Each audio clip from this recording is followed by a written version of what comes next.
What's up, guys? Welcome back to the channel, Pete's Carport. Today's going to be kind of like a random vlog style video. You guys seemed to like that the last time I did it. I'm going to be doing some funky stuff on this E30 of mine. I'm going to go ahead and put in this mirror here because the mirror that's in there is basically just falling out. So I'm going to install that. I'll fill you in if there's anything special about it, but I think it just self-tapped drills into the roof or somewhere around there, probably like the pillar here. As you see this one here, basically every time I take off it falls down. And the guy who had this before me like ripped out all this interior stuff, and I want to kind of maintain some of it, so I just put this console back in. I like to have something, a place to throw change in. This thing weighs probably a couple ounces, so it's not necessary. And then I'm going to start playing around with modifying this. I want to basically remove this and build something more angled at me that I can put some gauges in, maybe something out of aluminum, and kind of enclosure all of this here, and then figure out how I can rewrap this dash in something really unique, something really nice, maybe even just like a plastic cap, or I don't know, maybe some kind of material over it, but I'll come up with something. And then what I want to do is probably rhino line this interior. I don't like the red, but I don't want to go black because I don't have AC, at least currently, working in this car, and it gets hot in here in Florida, so if you go black, it's pretty dangerous. So I'm thinking if I could get the black Rust-Oleum truck bed liner and maybe mix it with some white paint and get it to be closer to this color, that would probably look really good, brighten this whole entire interior up, and at the same time I can go ahead and clean up all these wires today and start doing that. I'm not going to do any of the painting today, but I'm going to kind of brainstorm that. Oh, and I went ahead and bought a shifter boot for that because as you can see right now, you guys can't, but you can see right down to the ground, and heat right from the exhaust that goes across there is coming through there, and it's killing me. So I'm going to go ahead and just put a boot over there for now to kind of insulate that, and then I'm going to go down and get some bolts for this too, because the bolts that the guy left in the car here, which I thought were going to work, are not long enough, so we need to get some bolts and some nuts, some heavy duty ones like this, some solid steel ones. So I'm going to go down and get that. And then the last thing is I need to relocate the battery. So I'm just going to kind of update you guys on that. Xavier is coming out, and we're going to work on the S600. So I know you guys have been asking about that. My S500, I have not been driving it because I really want to figure out the shake up front. And I need to do some things also to this car to get it to where I want it to be daily driving it. And I've been just having fun with a different car since there's no traffic out there.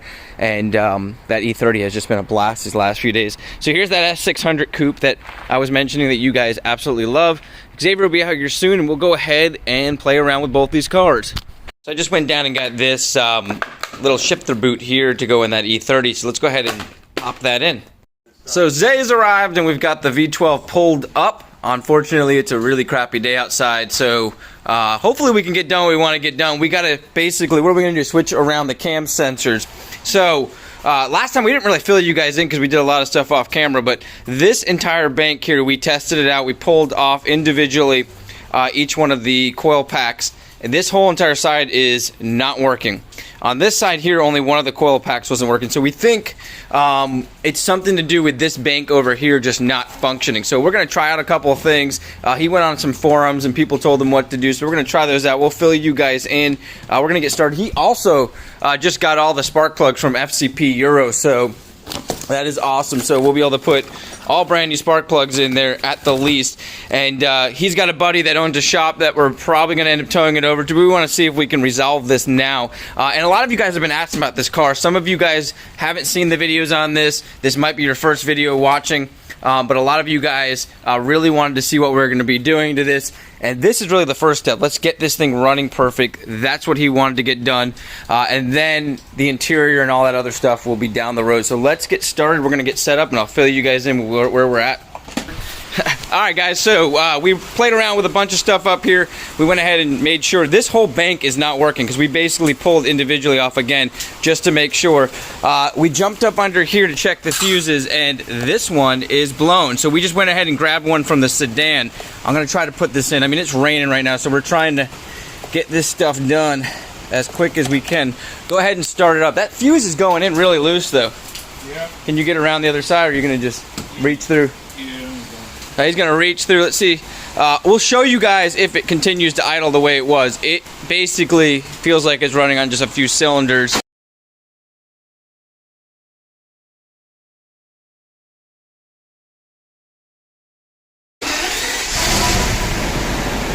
right, that sounds different. Is that it? I think that might be it. It's starting to rain really bad over here. I'm gonna set the camera down real quick. I'm gonna go ahead and play around with that, make sure that that fuse is in there, and then I'll come right back.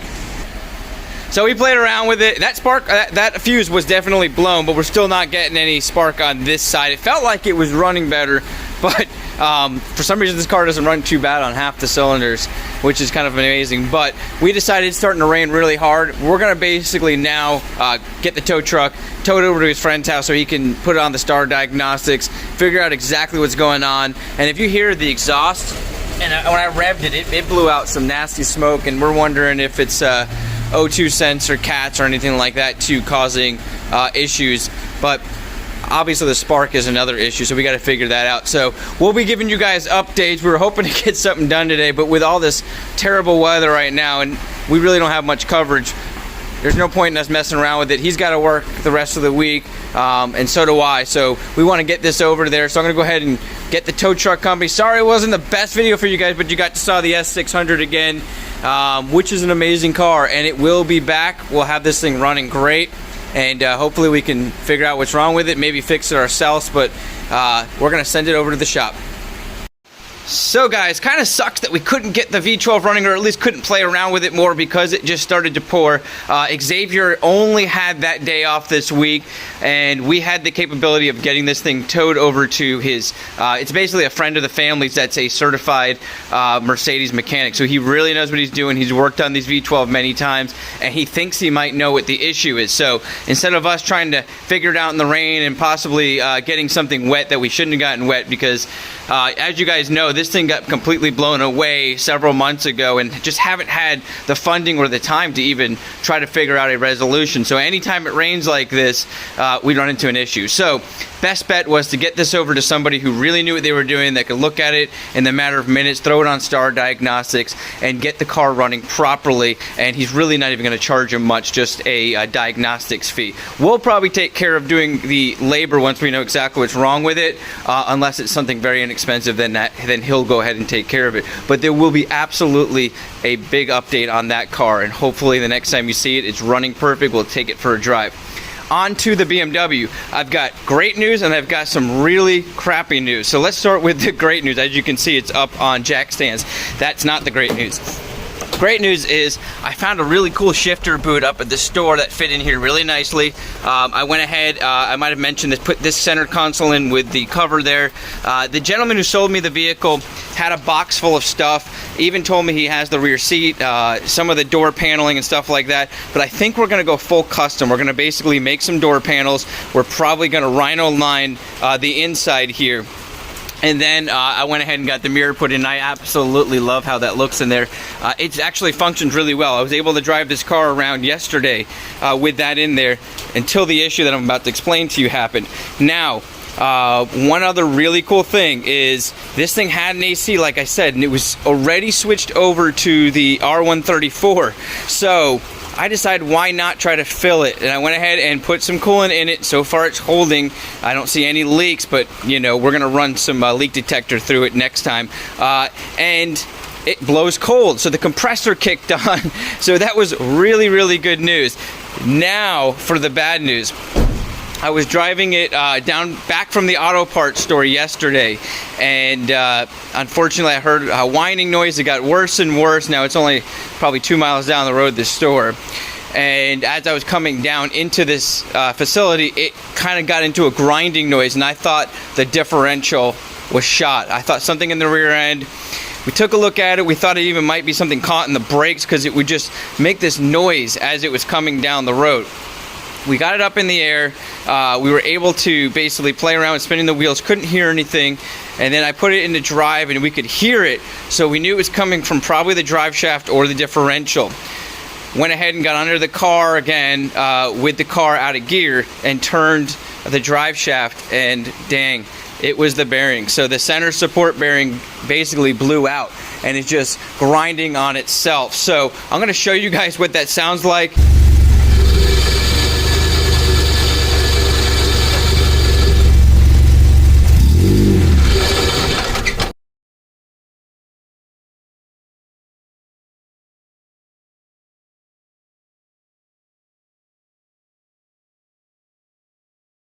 Well guys, sometimes you get lucky. You'll know by the title of this video that it was not the center support bearing, but I'm going to get under here and show you guys that.